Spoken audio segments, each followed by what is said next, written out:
Hello students, welcome to the YouTube channel of DIB। आप सभी लोगों को पता है कि हम अपने इस चैनल पर पढ़ रहे हैं MPPSC मेंस में सोशलॉजी, और हमने यूनिट नंबर 4 स्टार्ट कर दी है। बहुत पहले ही स्टार्ट कर दी है। इसके कई सारे लेक्चर्स हो भी चुके हैं। सोशलॉजी में जितने लेक्चर्स हुए हैं वो सब आपको हमारा जो यूट्यूब चैनल है उसकी प्लेलिस्ट पर मिल जाएंगे। जो प्लेलिस्ट है उसकी लिंक डिस्क्रिप्शन में भी है, आप वहाँ से उसको देख सकते हैं। आज से हमको नया टॉपिक स्टार्ट करना है, और वो टॉपिक है औद्योगिक समाज में वर्ग एवं वर्ग संघर्ष।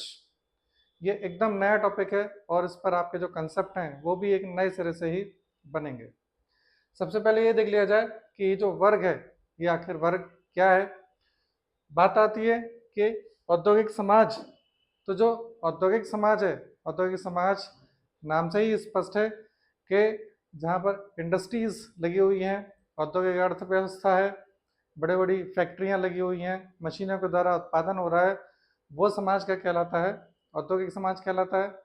जहाँ खेती बाड़ी है, ठीक है, खेती से पैसा आ रहा है, किसानी हो रही है, वो समाज कौन सा समाज कहलाता है? कृषक समाज। तो यहाँ हम चर्चा करेंगे औद्योगिक समाज में वर्ग की। चलिए, वर्ग आखिर क्या है उससे जानने से पहले आपको कुछ बेसिक कंसेप्ट देखना पड़ेगा समाजशास्त्र का। वर्ग वहीं से क्लियर होगा आपको। ये काफ़ी इंपॉर्टेंट टॉपिक है और इसमें कार्ल मार्क्स जैसे जो विचारक हैं वो इस टॉपिक के साथ जुड़े हुए हैं, उनके विचार भी आपको इसमें पढ़ना है। चलिए, स्तरीकरण व्यवस्था यानी स्ट्रेटिफिकेशन सिस्टम। स्तरीकरण व्यवस्था होती है समाज का विभाजन, और समाज का विभाजन किस आधार पर? उच्चता और निम्नता के आधार पर।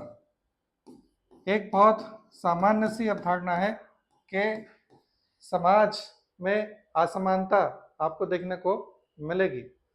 समाज समान नहीं हो सकता। हाँ, सरकार बहुत सारे प्रयासों से समाज में समानता लाने का प्रयास करती है, और समाज में समानता बहुत हद तक लाई भी आ सकती है। यदि बहुत ज़्यादा प्रयास किया जाए तो समाज को आर्थिक रूप से, हम एक कल्पना कर लें तो आर्थिक रूप से भी समान बना दिया जाए, सामाजिक रूप से भी समान बना दिया जा सकता है।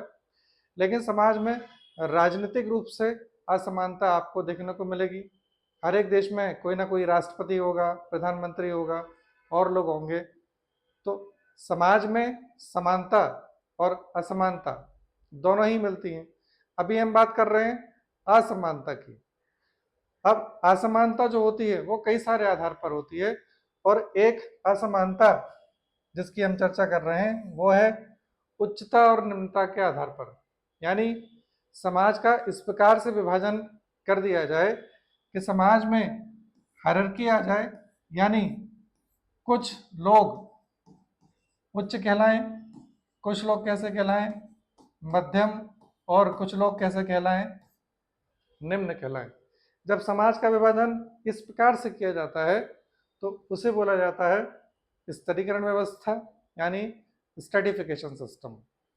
ये आपने लोक प्रशासन पढ़ा होगा, और लोक प्रशासन में आपने पढ़ा होगा कि भाई पिरामिड में सबसे ऊपर सर्वोच्च अधिकारी होता है, और जो नीचे होता है इसमें चतुर्थ श्रेणी के बहुत सारे लोग होते हैं। ये भी स्तरीकरण व्यवस्था, स्ट्रेटिफिकेशन सिस्टम होता है। ये बनाया हुआ है, ये अर्जित है, योग्यता के आधार पर है। लेकिन समाज का जब विभाजन होता है तो ये दोनों तरीके से होता है। कई बार कैसा होता है? प्रदत्त होता है। प्रदत्त से मतलब क्या है? अपने आप। और दूसरा कैसा होता है? अर्जित होता है। तो सबसे पहली बात तो आप समझ गए होंगे कि स्तरीकरण व्यवस्था क्या है। समाज का विभाजन है, समाज को असमानता में बांटने का कार्य स्तरीकरण कहलाता है। लेकिन असमानता कैसी होनी चाहिए कि कुछ लोग उच्च हो जाएं, कुछ लोग मध्यम, और कुछ लोग निम्न, असमानता के आधार पर। ये स्तरीकरण कहलाता है। अब स्तरीकरण आप दो रूपों में देख सकते हैं। एक स्तरीकरण का रूप होता है कास्ट सिस्टम, जाति व्यवस्था, और दूसरा रूप होता है स्तरीकरण का वर्ग व्यवस्था। अभी हम यहाँ पर दो रूप लेकर के चलेंगे स्तरीकरण का। जाति व्यवस्था प्रदत्त व्यवस्था है, और वर्ग व्यवस्था कैसी है? अर्जित व्यवस्था है। अब बात करते हैं प्रदत्त व्यवस्था। प्रदत्त व्यवस्था से मतलब क्या है कि जाति कैसी होती है? जन्म आधारित होती है। जाति व्यवस्था कैसी है? जन्म आधारित, यानी कि बर्थ बेस्ड सिस्टम है। बेसिकली अपने कहना चाहिए असली रूप में जाति व्यवस्था आपको केवल भारत देश में ही देखने को मिलेगी। थोड़ा बहुत परिवर्तित रूप के साथ आपको और भी देशों में देखने को मिल जाएगी, लेकिन ओरिजिनल फॉर्मेट जाति की व्यवस्था का कहाँ मिलेगा? भारत देश में ही मिलेगा। जन्म आधारित व्यवस्था हम सभी लोगों को मालूम है कि जाति व्यवस्था में उच्च जातियों के लोग हैं, मध्यम जातियों के लोग हैं और निम्न जातियों के लोग हैं। ये हमारे देश को अलग अलग कहना चाहिए कि स्टेटम अलग अलग स्तरों में बांटने का काम करती है जाति। जाति क्या है? स्तरीकरण का एक उदाहरण है, एक फॉर्म है, उसका एक स्वरूप है एक्चुअली, जो कहाँ मिलता है? भारत देश में मिलता है। ये कैसा है? प्रदत्त, यानी जन्म लेते साथ ही कोई व्यक्ति जिसका जन्म उच्च जाति में हो गया तो जन्म लेने साथ ही उसको उच्च स्थिति मिल गई, हायर स्टेटस मिल गया। जिसका निम्न जाति में जन्म हुआ, जन्म लेते साथ ही उसका स्टेटस कैसा हो गया? लो हो गया। भारत देश में आप जाति नहीं बदल सकते, धर्म बदल सकते हैं, लेकिन जाति नहीं बदली जा सकती। अब हम बात करें वर्ग की। स्तरीकरण व्यवस्था का जो दूसरा एक स्वरूप है वो कैसा है? क्लास, यानी कि वर्ग। वर्ग कैसा है? अर्जित है। अब जिस प्रकार जाति का आधार कैसा होता है? जन्म, ऐसे ही वर्ग का जो आधार होता है वो आधार होता है आर्थिक, यानी किस व्यक्ति की आर्थिक स्थिति कैसी है उस आधार पर वर्ग का निर्धारण होता है उस व्यक्ति के। और इस आधार पर भी 3 प्रकार के वर्ग मिलते हैं समाज में। कुछ लोग उच्च वर्ग के होते हैं, कुछ लोग मध्यम वर्ग के होते हैं और कुछ लोग निम्न वर्ग के होते हैं। ये सब आर्थिक आधार। उच्च वर्ग, उच्च वर्ग से मतलब हो जाता है कि जिसका पूंजी के ऊपर कब्जा है, जो बहुत बड़े बड़े व्यापारी होते हैं, व्यवसायी होते हैं, जो क्या करते हैं, जो प्रॉफिट गेन करते हैं यानी लाभ कमाते हैं, उनके बहुत बड़े बड़े व्यवसाय चल रहे हैं, वो उच्च वर्ग के लोग होते हैं। मध्यम वर्ग ये सैलरीड होता है, जो अपना मानसिक श्रम बेचता है और बदले में सैलरी लेता है। सैलरी लाखों रुपए की हो सकती है, कोई भी हो सकती है, लेकिन वो मध्यम वर्ग का व्यक्ति कहलाएगा। तीसरा निम्न वर्ग, ये शारीरिक श्रम बेच करके और कहना चाहिए कि रोज का दिहाड़ी या मासिक मजदूरी भी कमाते हैं, लेकिन शारीरिक श्रम पर निर्भर करते हैं। ये निम्न वर्ग के लोग होते हैं। पूरा पूरा आधार वर्ग विभाजन का कैसा है? आर्थिक आधार होता है। अब बात करते हैं अर्जित। अर्जित इसलिए है कि कोई व्यक्ति जो निम्न वर्ग का है, मेहनत करके, जैसे कि मैं पहले ही बता चुका हूँ कि आपने पढ़ा होगा कि यूपीएससी का रिजल्ट आया और भाई रिक्शा चलाने वाले की लड़की या सब्जी बेचने वाले का लड़का क्या बन गया? वो बन गया कहना चाहिए आईएएस बन गया या आईपीएस बन गया। तो वो निम्न वर्ग से जंप कहाँ कर गया? मध्यम वर्ग में वो जंप कर गया। आईएएस बनना उच्च वर्ग में नहीं आता, मध्यम वर्ग में आता है। तो वो अर्जित हो गया। अर्जित हो गया मतलब क्या हो गया? उसने अपने प्रयास से, अपनी योग्यता से उस वर्ग को अर्जित कर लिया। तो वर्ग व्यवस्था कैसी व्यवस्था कहलाएगी? ये खुली व्यवस्था है। यहाँ नीचे से ऊपर और ऊपर से नीचे आने का भी रास्ता है। कई बड़े बड़े उद्योगपति हैं, वो व्यापार में लॉस उठा जाते हैं। कई बार ऐसा हो जाता है और उसके बाद कहीं नौकरी करके अपना जीवन यापन करते हैं, तो वो उनकी गिनती उच्च वर्ग से कहाँ पर हो जाती है? मध्यम वर्ग में। तो वर्ग व्यवस्था कैसी है? खुली है। लेकिन जाति व्यवस्था कैसी होती है? बंद होती है। आप जाति में नीचे से ऊपर या ऊपर से नीचे नहीं आ सकते। तो ये दोनों जाति और वर्ग क्या है? स्तरीकरण व्यवस्था के एक स्वरूप हैं, फॉर्म्स हैं। हमको यहाँ देखना है क्या? वर्ग। जाति एक अलग टॉपिक है जो आपकी अलग यूनिट में दिया हुआ है, आप इसे वहां पढ़ेंगे। वर्ग आप यहाँ पढ़ दीजिए। अब बात आती है कि वर्ग क्या है। वर्ग मैंने अब आपको बता दिया कि वर्ग, हाँ यहाँ पर आपसे 2 मार्कर पूछ सकते हैं वर्ग को लेकर के। वर्ग की परिभाषा पूछ सकते हैं कि वर्ग आखिर क्या होता है। तो आप लिख सकते हैं कि वर्ग सामाजिक स्तरीकरण का एक स्वरूप होता है जो आर्थिक आधार पर होता है और उच्च, मध्यम और निम्न में विभाजित होता है। ये बहुत सरल सी परिभाषा है और किसी समाजशास्त्री के अनुसार ना लिखते हुए आप अपने हिसाब से वर्ग लिख सकते हैं। तो यहाँ से 3 मार्कर आपका बन जाएगा किसका? वर्ग। चलिए, वर्ग आपको समझ में आ गया। अब बात करें हम कि वर्ग के आधार क्या होते हैं। तो देखिए, वर्ग के आधार मुख्य रूप से 3 माने जाते हैं। पहली बात, सामाजिक आधार। सामाजिक आधार से मतलब ऐसे लोग जिनकी सामाजिक परिस्थिति यानी कि उनका सोशल स्टेटस एक जैसा होता है तो वो एक वर्ग के सदस्य कहलाने लगते हैं। जैसे आपने सुना होगा कि साहब डॉक्टर वर्ग, सारे जो डॉक्टर्स होते हैं उनका सोशल स्टेटस एक ही जैसा रहता है। कई बार हमने देखा डॉक्टर्स लोग उनकी कॉलोनी ही अलग बन जाती है। ऐसे ही वकील या फिर चार्टर्ड अकाउंटेंट या हमने बोला प्रशासनिक एडमिनिस्ट्रेटिव ऑफिसर्स, प्रशासनिक अधिकारी, ये सब इन सब का सोशल स्टेटस एक जैसा होता है। जितने भी प्रशासनिक अधिकारी होते हैं इनका एक अलग स्टेटस होता है। डॉक्टर्स का एक अलग स्टेटस होता है, वकीलों का अलग होता है, सीएलओ का अलग होता है। ये वर्ग का आधार है, लेकिन कैसा आधार है? सामाजिक आधार है। इनका सोशल स्टेटस कैसा रहेगा? एक जैसा रहेगा। दूसरी बात, आर्थिक आधार मैंने आपको बता ही दिया। आर्थिक आधार में मैंने आपको बता दिया कि उच्च वर्ग, मध्यम वर्ग और निम्न वर्ग। ये शुद्ध रूप से कार्ल मार्क्स, इनका नाम आप इसमें बहुत ज़्यादा पढ़ेंगे। जो कार्ल मार्क्स जर्मनी के विचारक हैं, उन्होंने वर्ग और वर्ग संघर्ष के ऊपर बहुत सारी किताबें लिखी हैं, बहुत सारे विचार व्यक्त किए हैं अपने, काफ़ी इम्प्रेसिव विचार हैं उनके। तो मार्क्स ने जो वर्ग निर्माण का आधार बताया है वो कैसा बताया है? वो उन्होंने आधार आर्थिक रूप से बनाया है। तीसरी बात, कुछ लोगों का ऐसा कहना है कि वर्ग निर्माण का आधार कई बार कैसा हो जाता है? सांस्कृतिक हो जाता है। सांस्कृतिक से मतलब ये हो जाता है कि भाई वो एक किसी सांस्कृतिक क्षेत्र के रहने वाले हैं, उनका खान पान, बोलचाल, ठीक है ना, भाषा शैली लगभग कैसी है? वो सब एक ही जैसी है। तो सांस्कृतिक आधार पर भी क्या हो जाता है कि कई बार वर्ग का निर्माण हो जाता है। जैसे आपने कई बार नाम सुना होगा कि भाई जनजातीय वर्ग, या कई बार किसी क्षेत्र जैसे मराठी वर्ग, गुजराती वर्ग। तो ये एक सांस्कृतिक आधार हो जाता है किसका? वर्ग निर्माण का। तो वर्ग निर्माण के मुख्य रूप से 3 आधार आपने देख लिए यहाँ पर। कौन कौन से? सामाजिक, आर्थिक और सांस्कृतिक। लेकिन फिर भी यदि आपसे 2 मार्कर में पूछने में आ जाए कि वर्ग निर्माण का आधार क्या होता है, तो आपको क्या लिखना है कि वर्ग निर्माण का आधार कैसा होता है? आर्थिक होता है, लेकिन इसके अलावा सामाजिक और सांस्कृतिक भी होते हैं। चलिए, अब बात करें, रॉबर्ट बीर स्टीड हैं, समाजशास्त्री रॉबर्ट बीर स्टीड।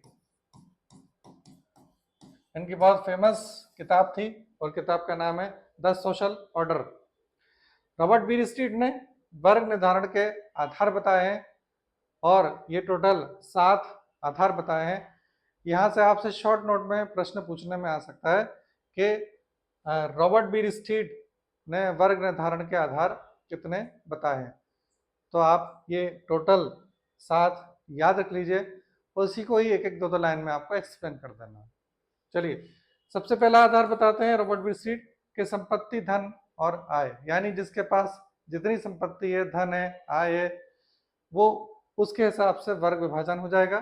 मैंने आपको बताया था कि उच्च वर्ग, मध्यम वर्ग और निम्न वर्ग।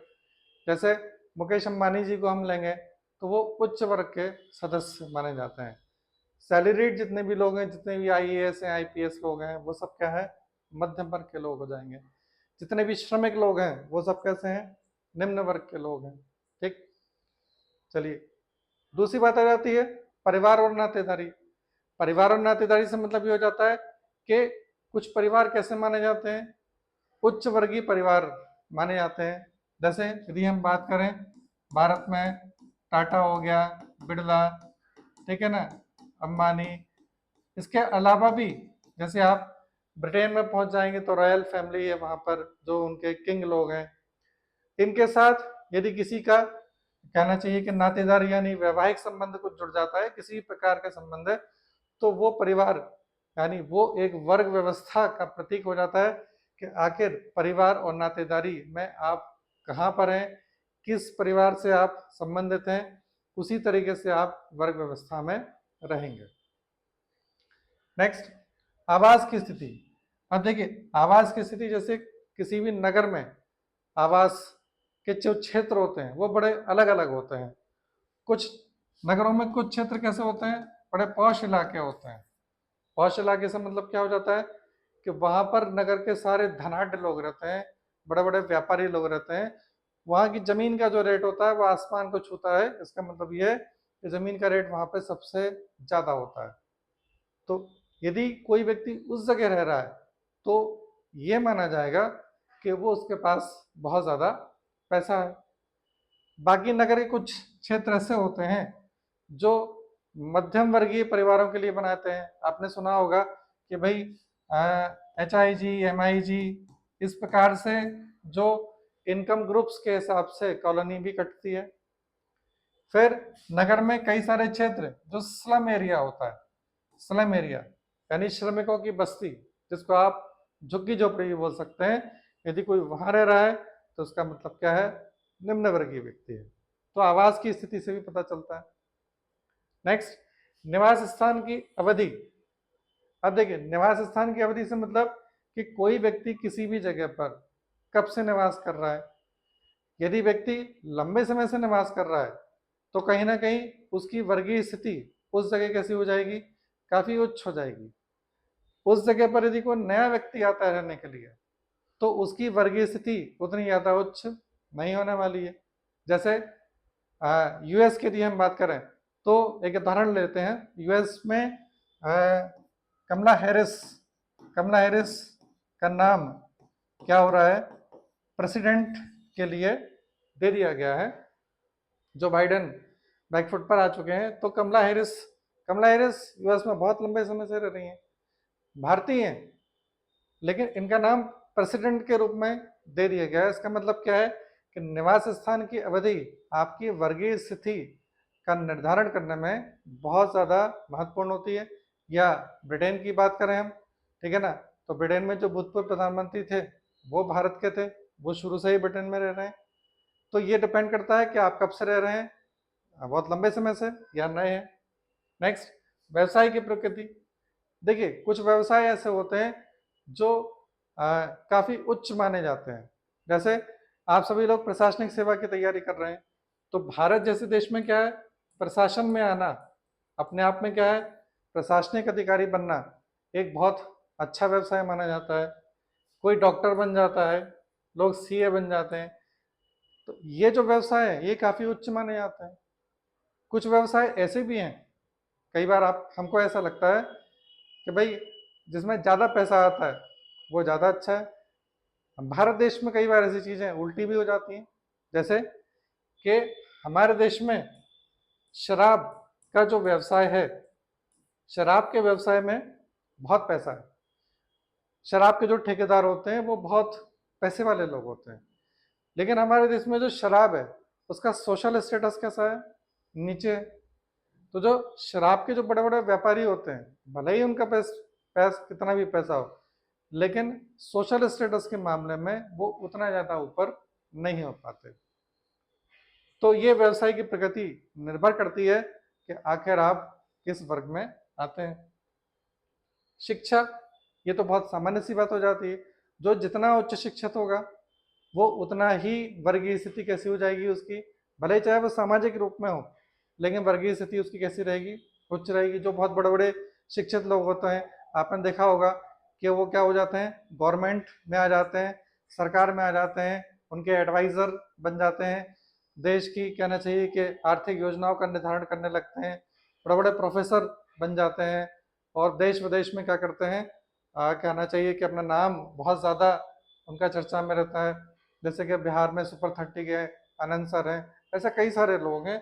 तो शिक्षा आपके वर्ग का निर्धारण भले चाहे वो सामाजिक रूप से करे, लेकिन करती है। नेक्स्ट, धर्म, आज की डेट में आपने देखा होगा कि धर्म को लेकर के जिसके पास जितना ज्ञान है, ऐसा नहीं है कि आज की हम बात कर रहे हैं, जो व्यक्ति धर्म के बारे में जितना ज्यादा ज्ञाता होता है उसकी वर्गीय स्थिति समाज में सामाजिक रूप से कैसी होती है, बहुत ज्यादा होती है। जैसे कि पश्चिमी देशों में हम बात करें तो रोमन कैथोलिक में पोप का पद है, ये रोमन कैथोलिक के सबसे बड़े धर्मगुरु हैं, इनका सम्मान सबसे ज्यादा होता है। इनकी स्थिति, वर्गीय स्थिति कैसी है, वर्गीय स्थिति में ये सर्वोच्च माने जाते हैं। या हिंदू धर्म की बात करें तो यहाँ पर भी अलग अलग स्टेटस हैं और उसके हिसाब से आपको वर्गीय स्थिति मिल जाएगी। शंकराचार्य का पद है, ऐसे कई सारे पद आपको धार्मिक स्थिति में मिल जाएंगे। तो जो धर्म का जितना बड़ा ज्ञाता है वर्गीय स्थिति में उतना ही ऊपर है। तो ये वर्ग निर्धारण के आधार कौन बता रहे हैं, रॉबर्ट बीरस्टीड। आपको केवल ये याद रख लेना है, इसको गलत नहीं लिखना है, बाकी एक्सप्लेन आप अपने तरीके से कर सकते हैं, एग्जाम्पल देते हुए एक्सप्लेन करना है। चलिए, मार्क्स की जो डेफिनेशन है वर्ग को लेकर के, मार्क्स के विचार उनकी डेफिनेशन से हैं। और मार्क्स लिखते हैं कि एक सामाजिक वर्ग को उसके उत्पादन के साधनों और संपत्ति के वितरण के साथ स्थापित होने वाले संबंधों के संदर्भ में ही परिभाषित किया जा सकता है।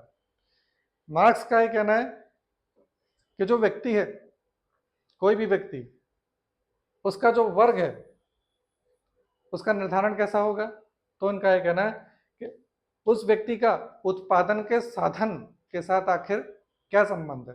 सबसे पहली बात तो आप समझ जाइए कि आखिर उत्पादन का साधन क्या है। देखिए, उत्पादन के साधन से मतलब जैसे फैक्ट्री,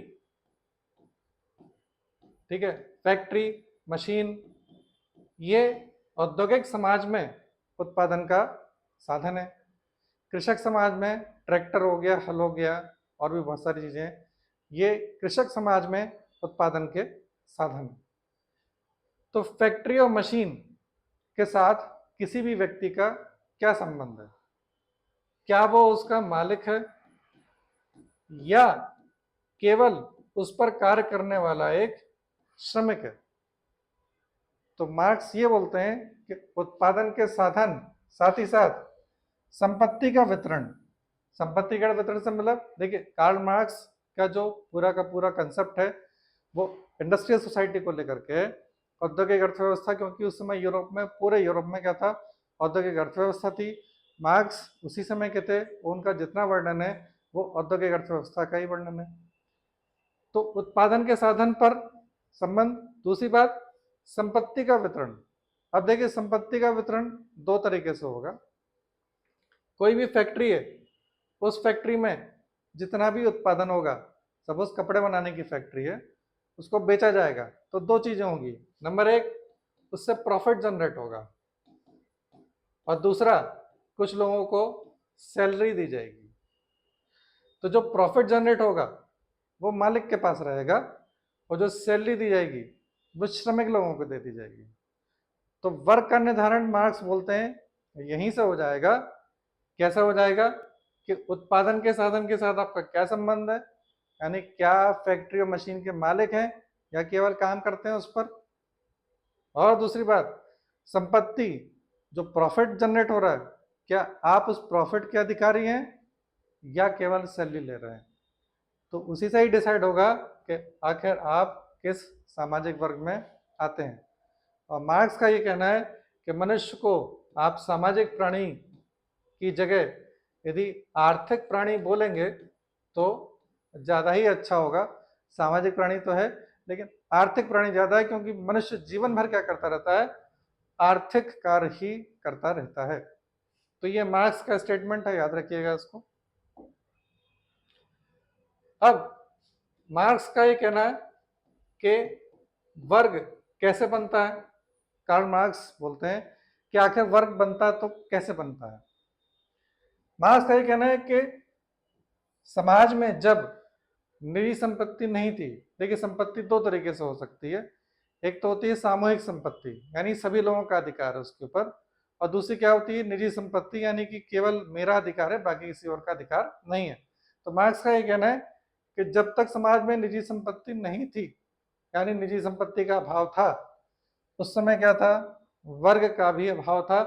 और मार्क्स बोलते हैं कि इतिहास की प्रारंभिक अवस्था में आदिम साम्यवाद की अवस्था थी, यानी आदिम साम्यवाद की अवस्था थी, और आदिम साम्यवाद की अवस्था में सभी लोग सभी संपत्ति के मालिक थे, संपत्ति का विभाजन नहीं था, संपत्ति सबकी थी। इसलिए क्या था, समाज कैसा था, वर्ग विहीन समाज था, वर्ग का कोई अस्तित्व नहीं था क्योंकि निजी संपत्ति का अस्तित्व नहीं था। अब मार्क्स का ये कहना है कि जैसे ही निजी संपत्ति अस्तित्व में आई, यानी कुछ लोगों ने संपत्ति के ऊपर कब्जा कर लिया और कुछ लोग नहीं कर पाए, तो जैसे ही निजी संपत्ति का प्रारंभ हुआ, मार्क्स बोलते हैं वर्ग का भी प्रारंभ हो गया। और मार्क्स बोलते हैं कि आदिम साम्यवाद के बाद दास समाज आया, और दास समाज में मालिक और दास के नाम से दो वर्ग बन गए। उसके बाद सामंतवादी समाज आया, और यहाँ पर सामंत और भूदास ये दो वर्ग बन गए। ऐसे ही औद्योगिक समाज आया। तो मार्क्स का ये कहना है कि संपत्ति का प्रारंभ, निजी संपत्ति का प्रारंभ जैसे ही हुआ, वर्ग भी क्या हो गया, समाज में जन्म ले लिया। तो वर्ग ने कब से जन्म लिया, दास समाज से। लेकिन मार्क्स का जो वर्णन है वो किस समाज का है, औद्योगिक समाज का वर्णन है। अब मार्क्स का ये कहना है कि जिस दिन निजी संपत्ति का अंत होगा, और निजी संपत्ति के अंत के लिए मार्क्स चर्चा करते हैं वर्ग संघर्ष की, ठीक है, इसको आप आगे वाले टॉपिक में पढ़ेंगे कि निजी संपत्ति के अंत के लिए वर्ग संघर्ष होना जरूरी है। और जैसे ही निजी संपत्ति का अंत होगा, वर्ग का भी अंत हो जाएगा। और मार्क्स बोलते हैं कि ये अवस्था कौन सी अवस्था कहलाएगी, समाजवादी अवस्था या साम्यवादी अवस्था कहलाएगी। जब औद्योगिक समाज के बाद जब मजदूरों और मालिकों के बीच में संघर्ष होगा, यानी हिंसात्मक संघर्ष होगा वो, और उसके बाद मजदूर मालिकों को समाप्त कर देंगे, ऐसा मार्क्स का कहना था, और संपत्ति पर सबका अधिकार हो जाएगा, वर्ग व्यवस्था समाप्त हो जाएगी। तो ये मार्क्स के विचार। इसका मतलब ये है, आप जान जाइए कि मार्क्स वर्ग का आधार बताते हैं कि जो निजी संपत्ति है, निजी संपत्ति वर्ग की देन है, या निजी संपत्ति वर्ग को उत्पन्न करती है, और जैसे ही निजी संपत्ति का अंत हो जाएगा, वर्ग का भी अंत हो जाएगा। चलिए, मार्क्स का ये कहना है कि उत्पादन के जो साधन है उन पर अधिकार के हिसाब से समाज को दो ही वर्गों में बांटा जा सकता है। मार्क्स की कहानी आपको याद रखनी है कि मार्क्स बोलते हैं कि इस समाज में दो ही प्रकार के लोग हैं। कौन कौन से, स्वामी वर्ग, इनके पास सब कुछ है, इनको बोलते हैं मार्क्स वन हू हैव्स, इनके पास सब कुछ है। दूसरा क्या, वंचित वर्ग, ये उत्पादन के साधन या संपत्ति के स्वामी नहीं है, और मार्क्स इनको बोलते हैं हैव नॉट्स। ये आपसे पूछ सकते हैं, haves and have nots. Haves यानी कि उनके पास सब कुछ है, और मार्क्स सब कुछ होने का अर्थ बताते हैं संपत्ति का स्वामी। संपत्ति से मतलब देखिए जमीन होती है, मगर असली संपत्ति तो वही होती है। इसके अलावा इंडस्ट्री आप जमीन पर ही लगाएंगे। तो जो स्वामी वर्ग है उसके पास सब कुछ है। औद्योगिक समाज में मार्क्स ने इसको क्या बोला है, पूंजीपति वर्ग या बुर्जुआ वर्ग के नाम से संबोधित किया है। बुर्जुआ यानी बॉर्गीज, ये जर्मन लैंग्वेज का शब्द है। तो जो मालिक है उसे पूंजीपति वर्ग। दूसरा वंचित वर्ग, यानी कि श्रमिक और जो सर्वहारा वर्ग है वो वर्ग कैसा है, वो वंचित वर्ग है। अब देखिए, जब दास समाज था तो जो मैंने आपको बताया, यहाँ देखिए स्वामी वर्ग और वंचित वर्ग के लिए हम बात करें तो अभी मैं आपको थोड़ा सा पीछे ले चलूं, तो यहाँ दास समाज में मालिक स्वामी वर्ग है, दास वंचित वर्ग है। सामंतवादी समाज में सामंत मालिक वर्ग है, भूदास आपका कहना चाहिए कि ये स्वामी वर्ग है, और ये कैसा वर्ग है, ये वंचित वर्ग है। ऐसे ही जब औद्योगिक समाज आएगा तो पूंजीपति वर्ग स्वामी वर्ग होगा, और श्रमिक वर्ग कैसा वर्ग होगा, वंचित वर्ग। हालांकि इनके बीच में मार्क्स ने एक और बताया है कि स्वामी और वंचित, यानी कि ये जो कहना चाहिए बुर्जुआ है, इसको बोल देते हैं बुर्जुआ, और इसको क्या बोलते हैं, सर्वहारा। इसके बीच में मार्क्स ने एक वर्ग और बताया है और उसका नाम दिया है पेटी बुर्जुआ। पेटी बुर्जुआ ये मार्क्स बोलते हैं ये प्रबंधक वर्ग है। वैसे मार्क्स ने दो ही भागों में बांटा है, लेकिन पेटी बुर्जुआ की भी चर्चा करते हैं और उसको बोलते हैं ये कैसा है, मैनेजमेंट यानी प्रबंधक वाला वर्ग है। तो कुल मिलाकर के औद्योगिक समाज में वर्ग की यदि हम बात करेंगे तो औद्योगिक समाज में मार्क्स का वर्णन ज्यादा है, मार्क्स का ही आपको पढ़ लेना है। और उसमें ये दो भागों में बांटते हैं, पूंजीपति और श्रमिक, बुर्जुआ और सर्वहारा, हैव्स एंड हैव नॉट्स। तो देखिए ये वर्ग की अवधारणा थी। तो आप समझ गए होंगे कि आखिर वर्ग क्या है।